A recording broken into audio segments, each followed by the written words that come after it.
If your iPhone says syncing with messages is paused, don't panic. Here's exactly what you need to do to get messages syncing with iCloud again. First of all, make sure you're signed into iCloud. And to check that, open Settings app, then tap on your name at the very top. Here, make sure you're signed in with your Apple ID account.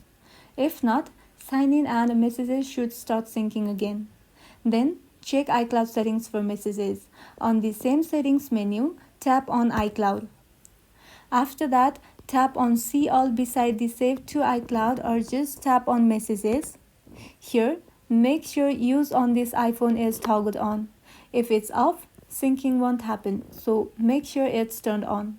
After that, connect to Wi-Fi and charge. iCloud only syncs messages when your iPhone is connected to Wi-Fi and plugged in or charging. So make sure you're on Wi-Fi and your phone is charging. Then leave it for a few minutes. Syncing will resume automatically. And if it's still paused, restart your iPhone.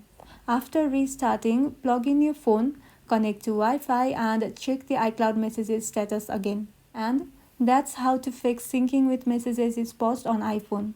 If this helped, like the video, subscribe, and I'll catch you in the next one.